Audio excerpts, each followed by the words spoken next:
allons sans plus tarder ouvrir la parole du Seigneur dans Esther, le livre d'Esther, chapitre 4, verset 10, à la fin du chapitre. Et nous prenons le chapitre 5, du verset 1 au verset 13. Alors on va se lever comme on a la bonne habitude de le faire. La rangée du milieu va nous lire Esther 4 du verset 10 à la fin. Et la rangée de droite va nous lire le chapitre 5 du verset 1 au verset 13.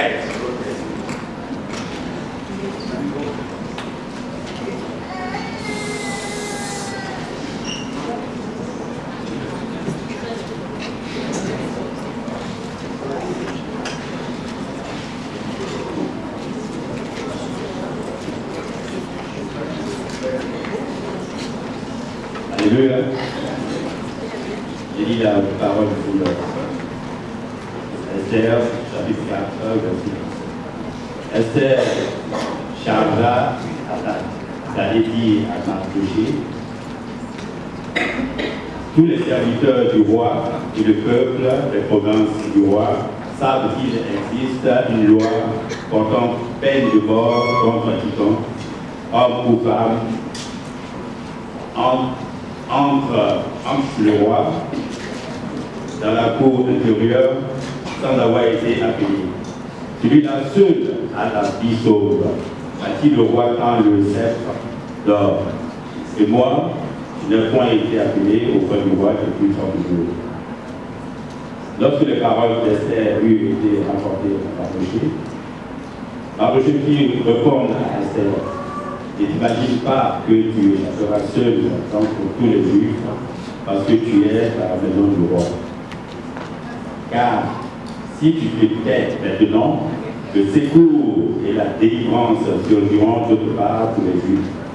Et toi, la maison de ton père, vous périrez. Et qui sait si ce n'est pas pour un temps comme celui-ci que tu es parvenu à la royauté. Esther envoya dire à Mardochée: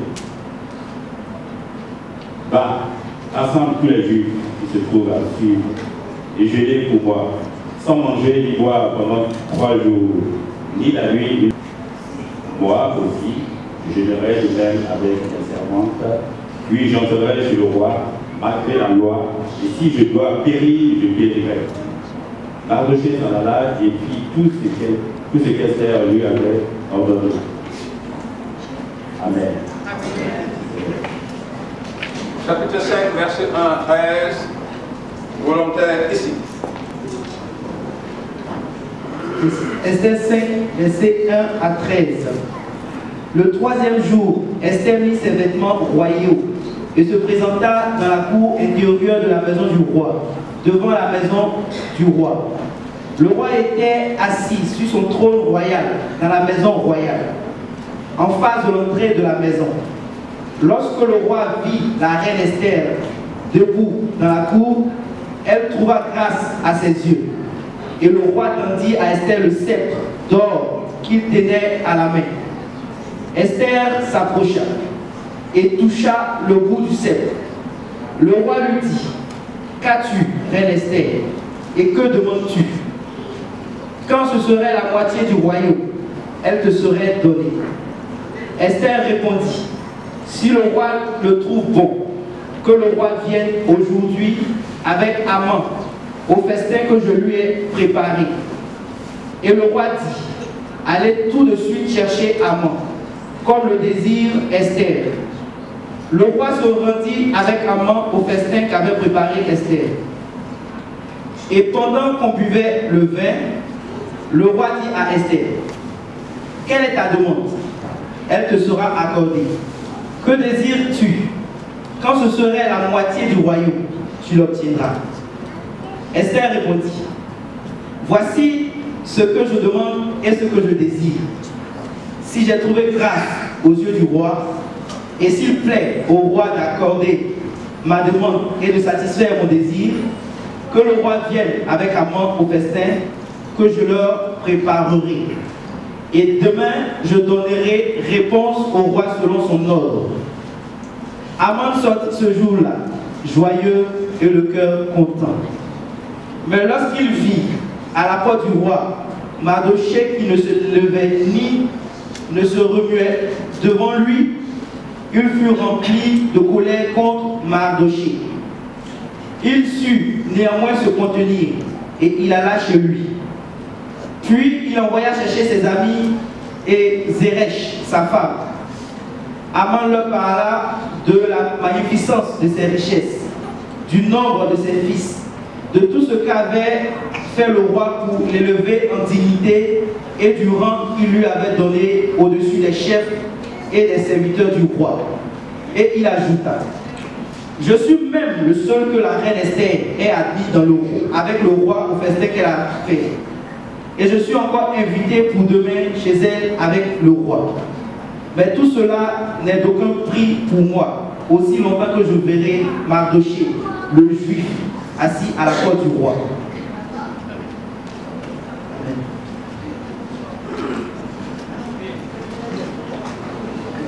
Seigneur, nous te bénissons pour cette bonne parole. Ce matin, nous voulons la déguster. Ce matin, nous voulons disposer notre cœur pour boire, Seigneur, à la source de ta parole. C'est pourquoi nous voulons nous prédisposer, esprit, âme et corps. Que ton esprit parle à nos cœurs. Que l'autorité de ton esprit s'impose.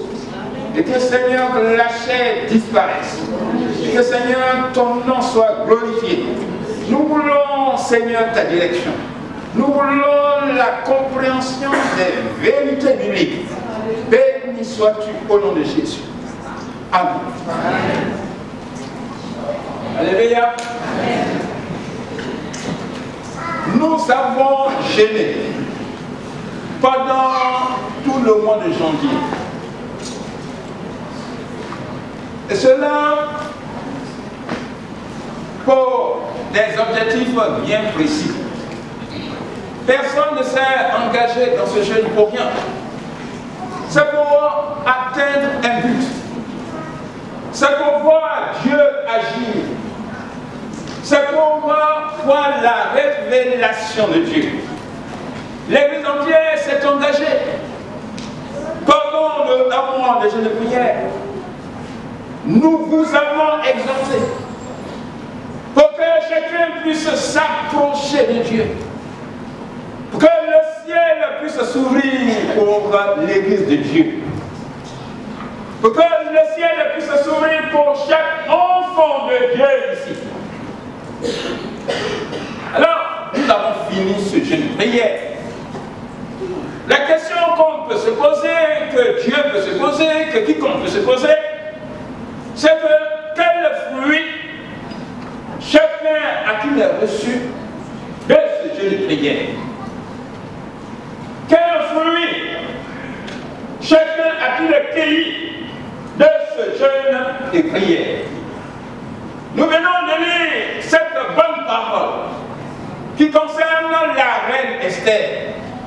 Et nous avons vu que son jeûne a rapporté des fruits. Son jeûne n'a pas été vain. Son jeûne a rapporté des fruits. Alors, pour chacun de nous ce matin, quel fruit ton jeûne de prière de un mois a-t-il rapporté? Quel fruit ton jeûne de prière de un mois a-t-il donné? Es-tu sorti de ce jeûne de prière prévu? Ou es-tu convaincu d'avoir reçu quelque chose de Dieu? Sachant que le but que nous recherchons, que Dieu recherche, c'est qu'au sortir du jeûne de prière, chacun puisse abonder en fruits spirituels. Car le jeûne, le but du jeûne biblique, c'est pour ressembler à Dieu. C'est pour un changement spirituel. C'est pour que quelque chose de spirituel se produise dans notre vie. En fait, pour toucher des réalités en jeûne, pour que des réalités spirituelles soient visibles dans notre vie. Et alors que les réalités spirituelles sont visibles dans notre vie, le Seigneur pense maintenant à notre besoin matériel. Amen. Nous, ce matin, nous allons voir les 10 fruits spirituels d'un jeûne et prière. Les 10 fruits spirituels d'un jeûne et prière. Quand on sort d'un jeûne et prière, l'impact spirituel va se sentir sur notre vie. On ne doit pas sortir d'un jeûne de prière et être toujours la même personne. On ne doit pas traverser une semaine, 10 jours, 1 mois de jeûne de prière et après devenir le même ou bien la même personne. Quand on s'est disposé pour mortifier la chair, pour mortifier l'esprit, pour mortifier l'âme, au sortir du jeûne de prière, des fruits spirituels doivent couler de notre vie pour que Dieu soit content de nous. Premier fruit spirituel qui doit se voir dans notre vie, c'est le fruit du brisement spirituel. Le fruit du brisement spirituel. Une reine qui jeûne et qui prie, jamais vu. Une reine qui jeûne et qui prie, jamais vu.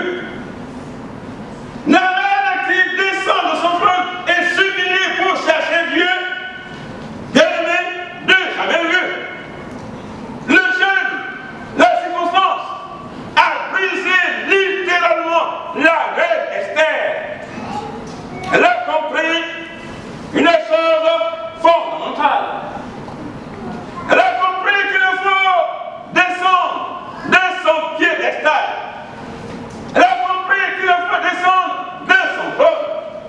Alors qu'elle a compris qu'il faut descendre de son piédestal, de son trône, elle descend de son trône, et sur ce trône-là, elle fait asseoir Dieu.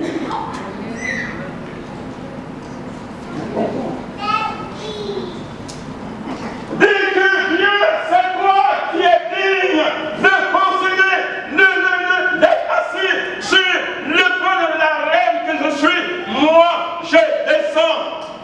Je te montre mon brisement. C'est toi qui es Dieu. Moi, je suis homme. Alléluia. Le jeûne doit nous amener au brisement littéral pour qu'on comprenne que sur le trône de notre vie, sur le trône de notre cœur, sur notre piédestal, nous devons descendre et donner gloire, honneur, magnificence à Dieu. Il faut descendre. Que Dieu soit le roi de ta vie. Que Dieu règne sur ta vie. Sortez dans une prière, on doit voir Dieu s'asseoir sur le trône de ta vie. Tu dois être brisé littéralement et cela doit se sentir. Si tu étais rempli de toi-même, tu n'es plus rempli de toi-même. C'est Dieu qui remplit désormais ta vie. Amen. Alors, si tu sors dans une prière encore, tu es encore rempli de toi-même, tu as gêné en vain. Tu as gêné en vain. Quelqu'un qui jeûne, il sort de son jeûne, il ne doit plus être rempli de lui-même. Il doit laisser Dieu le remplir. Ce brisement, bien sûr, implique que si j'avais de grands yeux, après mon jeûne de prière, alors que je suis brisé, cela veut dire que mes grands yeux sont brisés et mes grands yeux deviennent petits. Mes grands yeux qui consistaient à regarder les autres par le haut, parce que je suis sur mon piédestal et je regarde les autres par le haut parce que je me dis élevé. Alors au sortir de cette prière, mes yeux deviennent petits et je dis celui qui est en haut et moi je suis désormais en bas. Alléluia. Alléluia. Le brisement implique que si j'avais une grande bouche, ma grande bouche devient une petite bouche. Ma grande bouche qui m'amenait à proférer des paroles hautaines, des paroles mensongères, des paroles d'une grande personne, des paroles d'une personne considérée. Alors, ma bouche devient petite. Alléluia. Amen. Après le jeûne de prière, ma bouche devient petite. Amen. Mais il y a des gens qui, après le jeûne de prière, ont encore la grande bouche qui parle, qui parle, et qui parle, qui parle. Tais-toi si tu as jeûné de prière.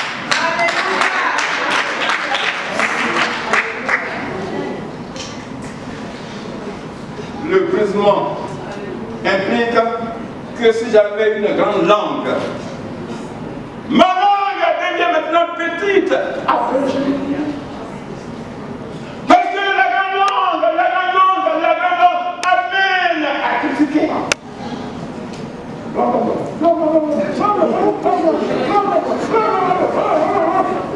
Oh, bien-aimé, si tu te reconnais critiqueuse pendant le jeûne de prière, tu dois laisser les critiques dans le jeûne de prière et tu ne critiqueras plus ta grande langue dans les petites langues. Mais il y a des gens pendant un jeûne de prière, la langue critique encore, la langue critique encore, la langue critique. Mais tu n'as rien compris. Il faut que ta langue soit brisée ce matin. Il faut que ta langue soit brisée ce matin. Ne prends pas le portable. Que ce soit vaincu ce matin. Le brisement dans le jeûne de prière implique que si j'avais de grandes mains, mes mains deviennent désormais petites. Parce que par la main, on peut facilement gifler. Par la main, on peut facilement faire des paroles. Et si j'étais avant mon temps de prière, je laisse les palabres dans le temps de prière parce que le Seigneur a brisé mes grands. Le brisement implique que si j'avais un grand cœur, mon cœur devient petit. Il y a des gens qui ont un grand cœur, un cœur qui bouillonne, un cœur de colère, un cœur qui renverse tout. Mais bien aimé, si tu as jeûné pendant un mois, c'est pour que ce grand cœur devienne un petit cœur et devienne un cœur à la gloire de Dieu. On ne peut pas se glorifier d'un grand cœur bouillonnant. On doit se glorifier d'un petit cœur transformé, touché par Dieu. Alléluia. Bien-aimé, quel est le cœur que tu manifestes encore après un jeûne de prière de 1 mois? Tu deviens petit et Dieu devient grand. La reine Esther est devenue petite et c'est Dieu qui est devenu grand. Alléluia. C'est cela le brisement. Elle a compris qu'il faut s'unir. Elle a compris qu'il faut chercher Dieu. Elle a compris qu'il faut avoir faim pendant 3 jours et 3 nuits. Elle est descendue. Ce matin, il faut descendre de ton trône et installe sur ce trône le roi des rois et le Seigneur des seigneurs. Deuxième fruit du jeûne de prière. Deuxième fruit du jeûne de prière, c'est le fruit de l'humilité. Le fruit de l'humilité. La reine a vu la grandeur du peuple de Dieu. Et au travers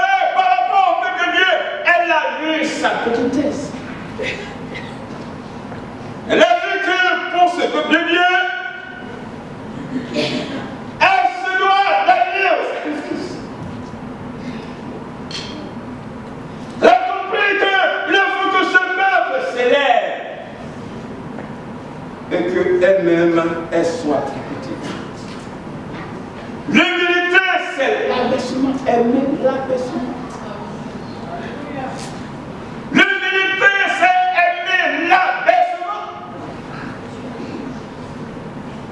L'humilité, c'est le contraire de l'orgueil. Quel est ce peuple-là? Moi, je suis dans mon palais doré, je suis la reine. Et si ce peuple est menacé, ce n'est pas moi qui suis menacé. Mais en tout cas, elle a été aidée par son nom. Mardochée. Il ne faut pas avoir des pensées orgueilleuses. Qui sait que c'est pour ce temps-là que Dieu a permis que tu arrives à la royauté. Et si tu rates l'occasion, tu rates cette occasion de t'humilier, de t'abaisser et voir la grandeur de ce peuple, c'est toi et tes parents, ta famille qui périront. Parce que l'orgueil précède la chute, mais l'humilité précède la gloire. Alors que tu comprendras qu'il faut que tu t'humilies, que tu acceptes l'humiliation, la gloire viendra dans ta vie. Mais si tu veux défendre actuellement ta gloire, tu vas chuter littéralement, non seulement toi, mais toute ta famille. Bien aimé, la parole de Dieu nous amène à cela. Quand on traverse moi, nous sommes prières, on doit voir l'intérêt des autres et non notre propre intérêt. Quand on traverse un jeu de prière, de privation, alors le fruit qui doit se manifester, bien aimé, c'est le fruit de l'humilité. 1 Pierre 5, versets 7 à 6. Je résiste aux orgueilleux, mais il fait grâce aux humbles. Humiliez-vous sous la puissante main de Dieu et au temps convenable, il vous élèvera. Philippiens 2, versets 3 à 4. Ne faites rien par esprit de parti, mais et par vaine gloire, mais que l'humilité vous fasse regarder les autres comme étant au-dessus de vous-même. Que chacun, au lieu de défendre, au lieu de regarder, considérer ses propres intérêts, qu'il considère aussi ceux des autres. Amen. Alléluia. Si je sors d'un jour de prière, comme celui d'Esther, bien comme celui que nous avons vu dans mes relations avec mon mari. J'ai dit que ce soit le mari qui s'élève. Dans ma relation avec ma femme, j'ai dit, oh, que ce soit elle qui soit élevée. Dans mes relations avec mon enfant, j'ai dit, oh, vous êtes les petits princes, les petits rois de la maison. Amen. Rien pour moi, tout pour vous. Amen. Alléluia. Dans ma relation avec mes patrons, mes collègues, alors je comprends qu'il est prêt pour que ce poste dans l'entreprise, je puisse être élevé un jour. Je m'humilie et Dieu défend ma cause. L'humilité précède la gloire. Troisième fruit, je ne prière, le fruit de la discipline. Le fruit de la discipline. Bien aimé, quel est le fruit de ton jeu de prière ce matin? Examine ta vie. Fais le diagnostic de ta vie. Vous dites que je n'ai rien, je n'ai pas, je n'ai pas rien. Voici ce qui a été produit. Voici ce que je peux montrer à Dieu. Voici le changement qui s'est opéré dans ma vie. Troisième fruit. Le fruit de la discipline. Si j'étais indiscipliné, je deviens discipliné. Si j'étais désordonné, je deviens ordonné. ordonné. Si j'étais désorganisé, je deviens organisé. Si j'étais éparpillé dans mes pensées, mes idées, mes pensées commencent à suivre une norme, une règle de conduite. Bien-aimé, le jeu de prière va nous conduire à la discipline. Être discipliné. Le mot discipline donne disciple. Discipline, disciple. Un disciple, c'est celui qui a un maître, qui suit les maîtres. Un disciple, c'est celui qui accepte les enseignements d'un maître. Un disciple, c'est celui qui a les yeux fixés sur son maître. Un disciple, c'est celui qui désire ressembler à son maître. Un disciple, c'est un discipliné.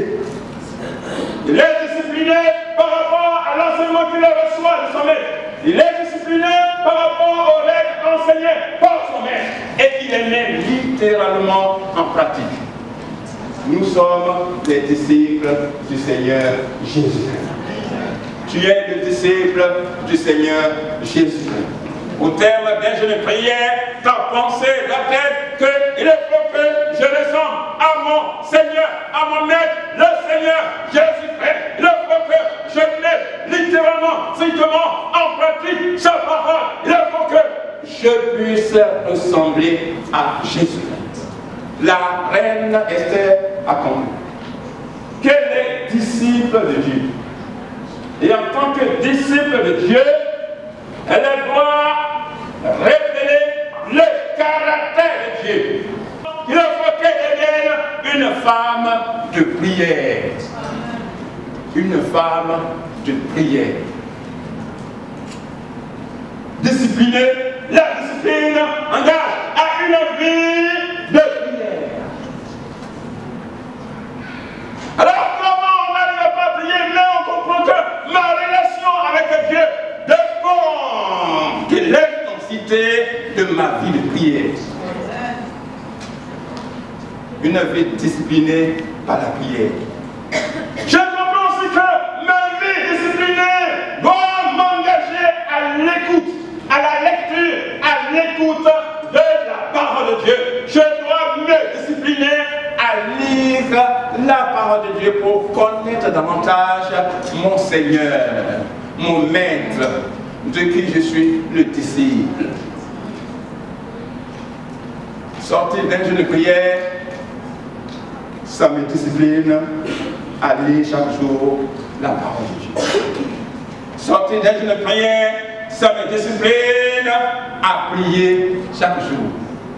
Sortir d'un jeu de prière, ça me discipline à me lever chaque jour à la même heure, à 3 h du matin, à 4 h du matin, parce que le jeu de prière m'a discipliné.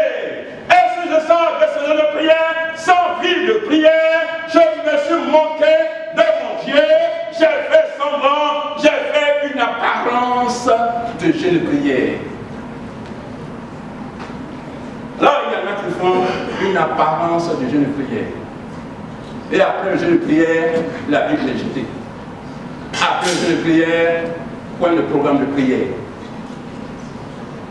Alléluia. Amen. Alléluia. Amen. Alléluia. Amen. Alléluia. Amen. Le jeu de prière doit produire un changement. Si pendant le jeu de prière, par la grâce de Dieu, tu as pu te lever toutes les 4 h du matin pour prier, il faut continuer ça de discipline. Si pendant le jeu de prière, tu t'es habitué à lire 3, 4 chapitres de la parole de Dieu, continue. Si pendant le jeu de prière, quand ton cœur est ouvert à l'amour, et que tu partageais et que tu donnais, alors continue. La discipline. Alléluia. En tout cas, la reine Esther, elle a appris à prier. Et même si elle ne priait pas avant, en tout cas, après cette circonstance, ce problème, cet événement, elle doit s'appliquer à la prière. Quatrième fruit. Je ne prière le fruit de la consécration. Le fruit de la consécration. La consécration à Dieu. La consécration, c'est un abandon total de ma vie à Dieu. Quand on dit qu'on est consacré à Dieu, on est consacré à quelqu'un, on est consacré à une cause, c'est l'abandon total de sa vie à cette cause. On est même prêt à mourir pour cette cause, parce qu'on est consacré pour cette cause. Alléluia. Vous voyez les terroristes, ils meurent pour leur cause. Ils acceptent d'être kamikazes, mettre ceinture de bombe. Ils défendent notre cause. Bon, puis bon. Bien aimé, quand on est consacré pour une cause, on est prêt à perdre sa vie, on est prêt à mourir, on est prêt au sacrifice, parce qu'on a engagé toute notre vie pour cette cause.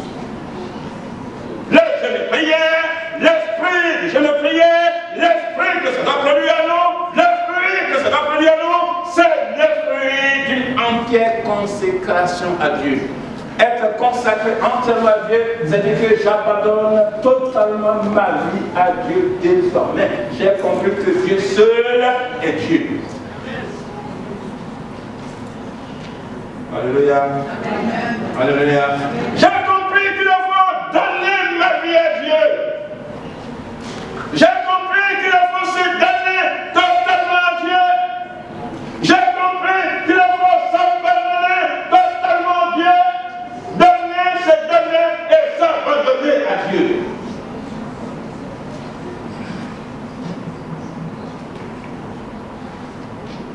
J'ai compris que je dois offrir ma vie en holocauste à Dieu. Savez-vous ce que c'est que offrir sa vie en holocauste à Dieu? Quand on parle de l'holocauste par rapport au peuple juif, on emploie aussi le mot Shoah. C'est-à-dire qu'ils ont été brûlés entièrement. Et l'holocauste dans la Bible, quand on offre un sacrifice de l'holocauste à Dieu, c'est que tout l'animal est là et on le brûle entièrement pour Dieu. Donc en fait, rien ne reste pour l'animal, tout est consumé pour Dieu. Une vie consacrée à Dieu, c'est une vie en holocauste, offerte en holocauste à Dieu, entièrement brûlée pour Dieu. Rien ne reste pour nous. Tout devient pour Dieu. Alléluia.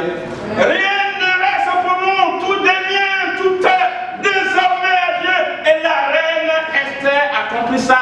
Que même s'il faut qu'elle meure, parce qu'il n'est pas donné à quiconque de surprendre comme ça le roi par une visite inopinée, non programmée à l'avance, mais la circonstance demande qu'elle rende cette visite inopinée au roi, et il est déjà écrit que quiconque lui rend une visite inopinée, cette personne est mise à mort.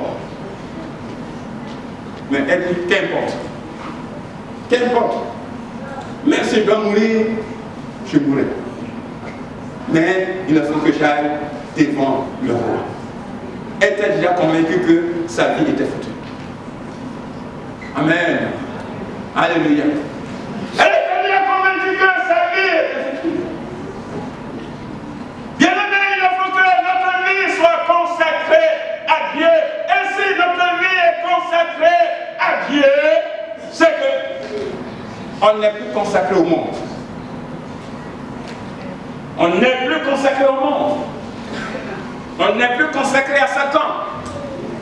Et on n'est plus consacré au péché.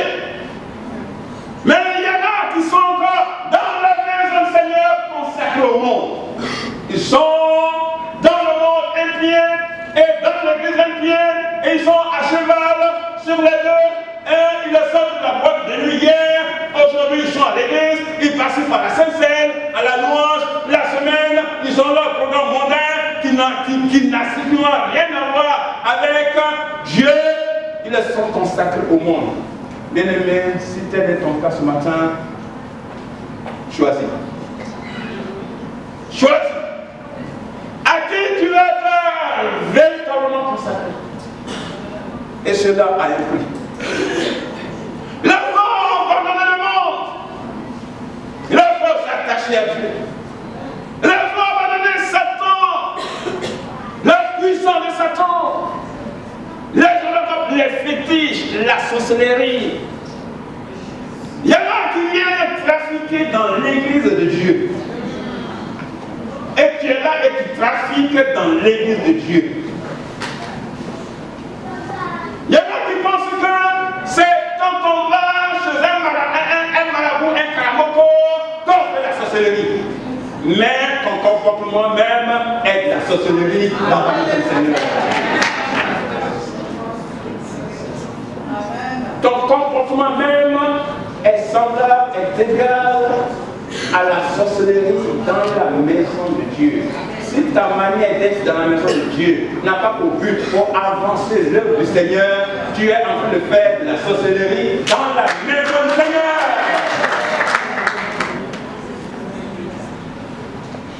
Amen, amen, amen, amen, amen. Amen, amen, amen, amen. Alors, ce matin, ne sois pas sorcière.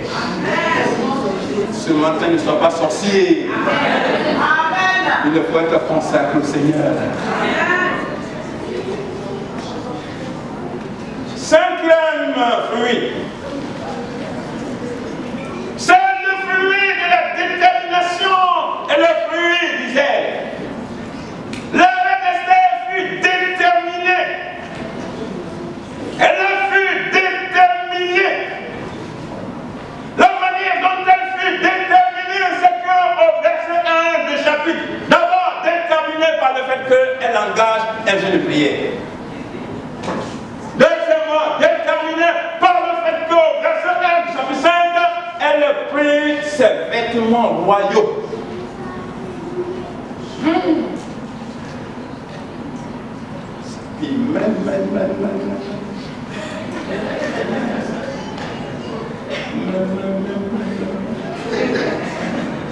Puis il faut que j'aille. C'est une décision prise. Une décision même qui coûte. Elle est déterminée, elle est ferme dans ce qu'elle veut faire. Elle sait pourquoi elle s'est engagée dans le jeûne de prière. Et au sortir du jeûne de prière, elle est ferme, elle est résolue, elle est convaincue de ce qu'elle doit faire. Et il faut qu'elle le fasse. Bien aimé, question. Pourquoi as-tu jeûné pendant un mois? Question. Pourquoi as-tu jeûné pendant un mois?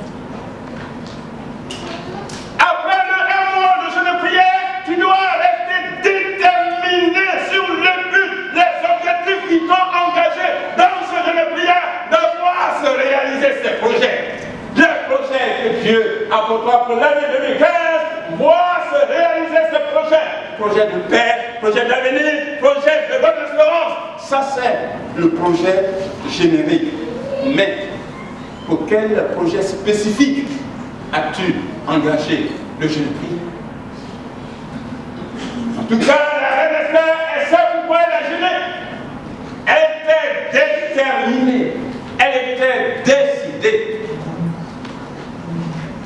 La détermination, la décision, le jeûne de prière pousse à l'action. Le jeûne de prière pousse à l'initiative. Le jeûne de prière pousse à des prises de décision. Alléluia. Tu n'as pas jeûné pendant un mois pour rester là. Dieu ne peut pas venir jusqu'à ouvrir ta porte, s'asseoir sur ton lit pour te donner ça. Non. Il faut te lever, il faut ouvrir la porte, il faut sortir, il faut faire les démarches, il faut voir quelque chose, il faut prendre un rendez-vous, il faut y aller.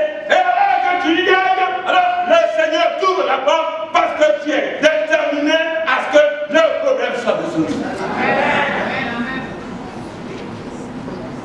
On ne sort pas d'un jeûne de prière et étant paresseux. Le Seigneur ne bénit pas les paresseux. Quelle que soit la sainteté du paresseux, il n'a pas de bénédiction avec Dieu.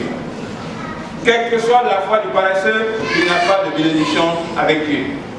C'est quand tu te lèves, quand tu prends les initiatives, ce sont ces initiatives que le Seigneur bénit. Son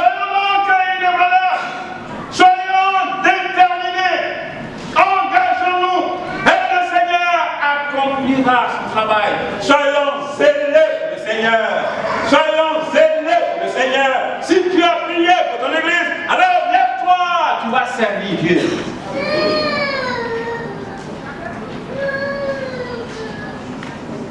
Lève-toi, tu vas servir Dieu. Ne t'assois pas. Ne prends pas de recul. Ne prends pas congé sabbatique. Avec le Seigneur, il n'y a pas de congé sabbatique. Parce qu'alors que tu prends congé sabbatique, lui, il revient bientôt. Il va te trouver dans ton congé sabbatique et voilà, il va enlever l'église. Alléluia. Sois zélé pour ton Dieu. Si c'est le fruit du jeu de prière, le fruit de la révélation. Esther a reçu la révélation qu'il faut organiser un festin auquel il faut inviter le roi. Ça, c'est une révélation qu'elle a eue. Sinon, quand le roi lui a demandé, Reine Esther, quel est ton besoin, tout de suite, elle allait tout de suite se déballer. Voilà mon besoin. Non, non, non. Elle a reçu quelque chose pendant le jeu de prière. Elle a reçu un plan d'action.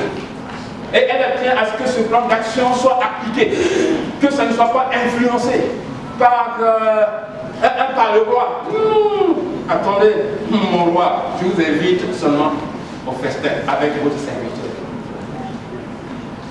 Alléluia. Alléluia. Bien-aimé, notre Dieu est un Dieu de révélation, est un Dieu qui parle. Pendant un jeu de prière que tu mets à côté pour dire, Seigneur, je vais chercher Dieu. C'est sûr que Dieu se révèle. C'est sûr que Dieu parle. C'est sûr que Dieu te donne des orientations. Quelle orientation as-tu reçue de ton Dieu pendant un mois de privation? Dieu a parlé. Dieu a parlé. Mais est-ce que tu as eu des oreilles pour capter les révélations de Dieu? Dieu parle par la lecture de la Bible.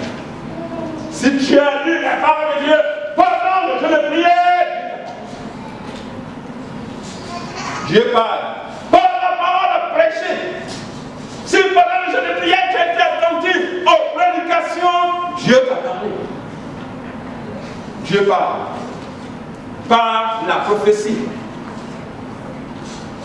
Pendant le jeu de prière, lorsqu'on priait, il y a eu des prophéties. Est-ce que tu as été à l'écoute des prophéties? C'est pourquoi dans la maison de Dieu, les prophéties sont importantes. Et il ne faut pas les empêcher. Et il ne faut pas les mépriser. Quand un don spirituel se manifeste, il faut respecter cela. Pour écouter Dieu parler. Dieu parle par des songes, par des rêves, qui sont le fruit de notre fatigue. Dans la journée, on a été fatigué, on a bu, on a mangé, tout ça, tout est rempli, puis on dort, puis on rêve. C'est pas cela. Dieu parle par des songes. Dans la nuit, alors que tu dors profondément, le Seigneur te donne un rêve pur, un rêve significatif, un rêve qui véhicule un message en rapport avec ta vie.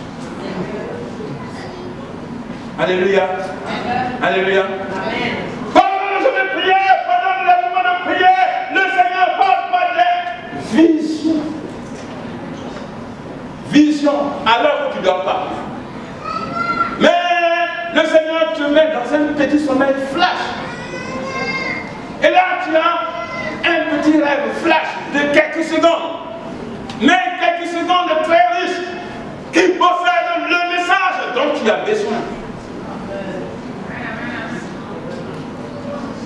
Alléluia. Alléluia. Alléluia. C'est pendant une vision que le Seigneur m'a montré ma femme. Amen.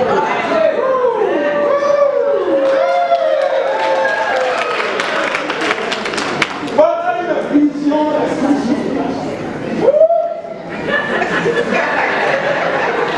j'ai frotté les yeux, le Seigneur, mais je ne dors pas. Mais attends, qu'est-ce qui s'est passé? Et la vision était limpide.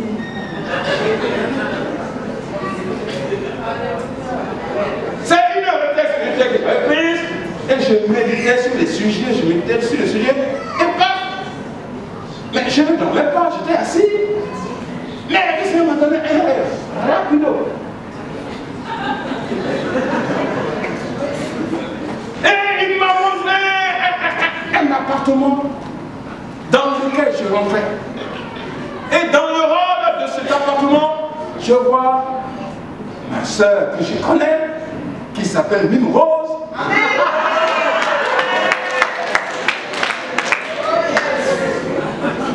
Assise, habillée en africaine, sur un tabouret, avec une bassine devant elle, et dans ses mains, un bébé qu'elle est en train de regarder.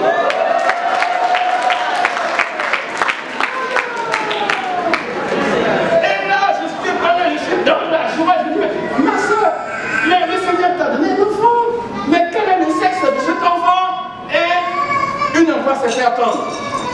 Quel est le sexe de cet enfant? Une voix se fait attendre. Joël est son nom.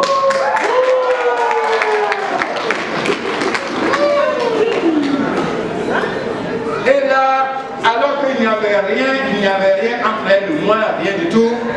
Après cela, une année et demie plus tard, le Seigneur a commencé à mettre la machine en marche. Et lorsque la machine a été mise en marche, la machine a donné le fruit. Pendant une retraite, le Seigneur a donné le fruit qui s'est accompli une année et demie plus tard. Le Seigneur parle par la révélation.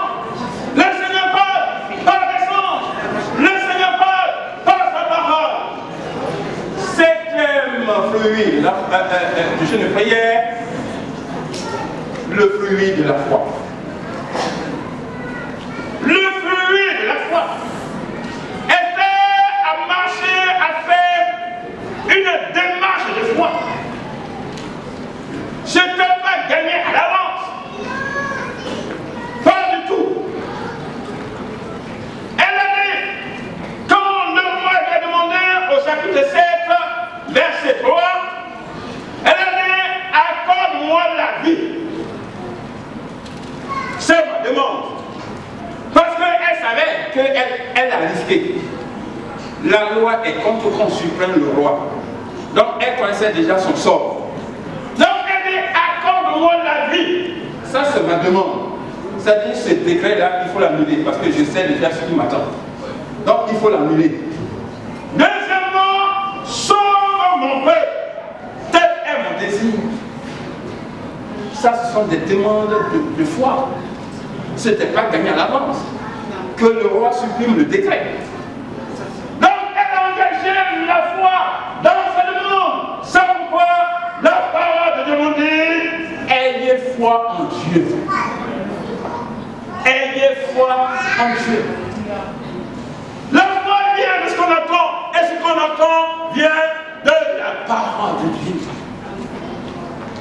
Que celui qui s'approche de Dieu croit que Dieu existe et qu'il est le rémunérateur de tous ceux qui l'approchent. Car sans la foi, nul n'est agréable à Dieu. Pour sortir du jeûne de prière, je dois avoir foi que ce qui est écrit là, projet de paix, projet d'avenir, projet de délivrance, je dois avoir foi que quelque chose doit se réaliser dans ma vie.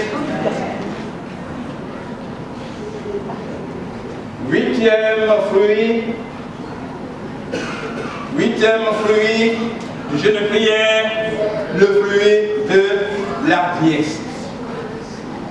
le fruit de la hardiesse. Hardiesse. L'hardiesse, hardi,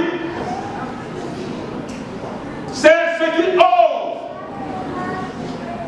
ce qui est ambitieux, ce qui est brave, ce qui est courageux, ce qui est téméraire. Et la reine Esther, on peut louer son courage, on peut louer son audace, on peut louer sa bravure, on peut louer sa témérité. C'est courageux de braver le décret du roi de Perse. Bien-aimés, après le jeûne de prière, soyons courageux, soyons animés d'un esprit de hardiesse, de courage. Le secret pour être animé d'un esprit de courage, c'est de posséder l'Esprit de Dieu, le Saint-Esprit de Dieu, qui est un esprit de force, un esprit de puissance.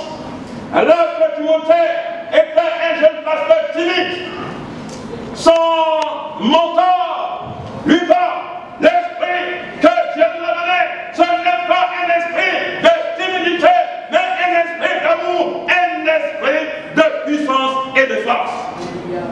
Bien-aimé, la vie chrétienne n'est pas une vie de timidité, n'est pas une vie de froideur. Ne sois pas froid. Après ton jeu de prière, il a fait chaud pour le Seigneur. Va au-devant des choses. Bon, dans ta manière de voir le Seigneur.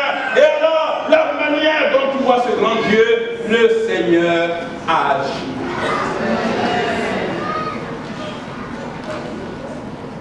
Alléluia. Alléluia. Si tu es malade, je n'ai pas gêné pendant des jours pour que cette maladie demeure encore. C'est pas possible. Tu n'es pas gêné pendant 10 jours pour que cette maladie demeure encore. Seigneur, je ne traverse pas toute l'année 2015 avec cette maladie encore. Il faut se lever contre cette maladie. Il faut être courageux. Il faut se lever dans ta chambre. Il faut faire les genoux comme ça. Seigneur, cette maladie doit me quitter en cette année 2015. Je dois en être guéri parce que tu es l'Éternel qui guérit. Ta parole guérit. Ton esprit guérit. Je suis déterminé pour être guéri et être en bonne santé. Alléluia.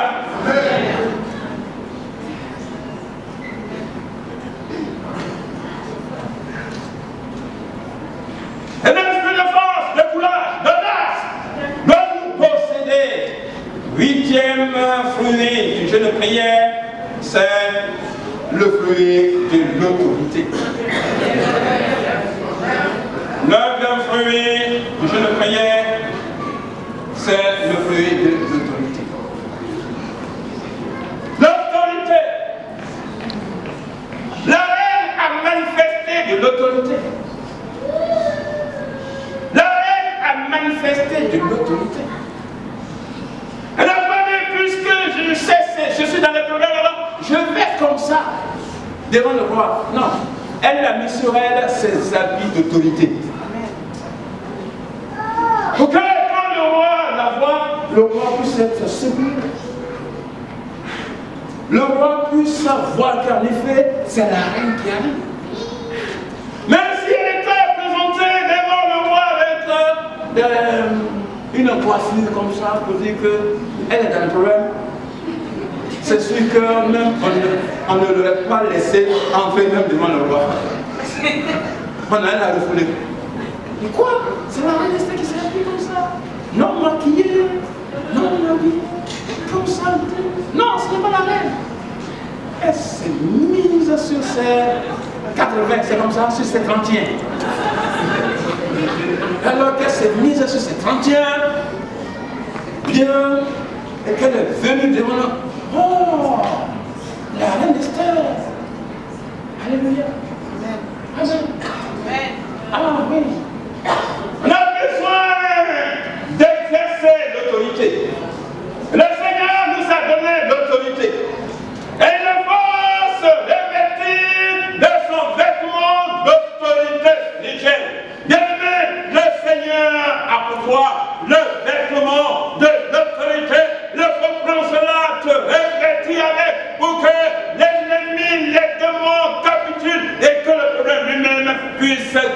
capituler parce que tu es revêtu du vêtement du salut. Le vêtement du salut que le Seigneur t'a donné est une autorité dans le monde spirituel.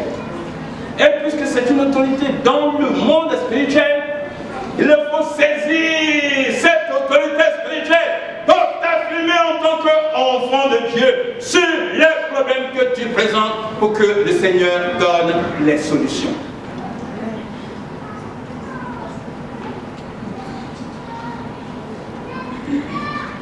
L'autorité spirituelle vient de cet esprit. Ephésiens 3, verset 20. Or, à celui qui peut faire, par la puissance qui agit en nous, infiniment au-delà de ce que nous pouvons demander et penser. À celui qui peut faire, par la puissance qui agit en nous. Alléluia. Il peut faire par la puissance qui agit en nous. Il ne fait pas sans la puissance qui agit en nous. Quand il veut faire, il regarde en nous, est-ce qu'il y a une puissance? Pour qu'il puisse utiliser cette puissance pour agir. Alléluia. À celui qui peut faire par la puissance qui agit en nous. Et la puissance qui agit en nous, c'est la puissance du Saint-Esprit. Il faut une puissance en nous qui puisse être connectée à Dieu. Le Seigneur utilise les canaux de cette puissance qui agit en nous pour faire infiniment au-delà de ce que nous lui demandons. C'est pourquoi il faut veiller à la présence du Saint-Esprit en toi. Alléluia. C'est ça qui est ton autorité spirituelle. Le Seigneur ne fait rien sans le Saint-Esprit en toi. Et puisque le Saint-Esprit est en toi, alors le Seigneur s'en sert pour couvrir ton ciel et agir dans ta vie.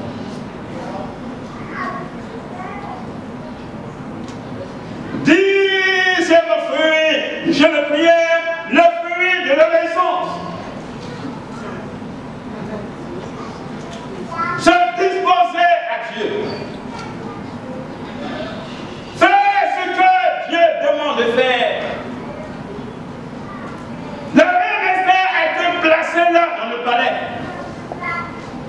pour qu'elle puisse faire non sa volonté, mais la volonté de Dieu pour le peuple de Dieu. Alléluia. Le fruit de l'obéissance. Alors, bien-aimé, quand on sort d'un jeûne de prière, on ne fait plus ce qu'on veut. Mais on est prêt désormais à faire ce que Dieu veut. Et c'est ça l'obéissance. Même si après le jeûne de prière, tu es encore ancré, enraciné dans tes volontés, tu deviens désobéissant, désobéissante à l'égard de Dieu. Et le Seigneur te dira, c'est pour rien que tu as gêné. C'est-à-dire que tu as gêné pour toi-même, mais tu n'as pas gêné pour moi. Puisqu'après le jeûne de prière, tu es demeuré ferme dans ce que tu faisais avant. Alors, bien-aimé, après le jeûne de prière, il faut qu'il y ait un avant et un après. Je traînais telle casserole avant le jeûne de prière. Ces casseroles que je traînais, je les ai laissées abandonner dans le jeûne de prière. Et voici, je suis maintenant engagé à faire rien que la volonté du Seigneur.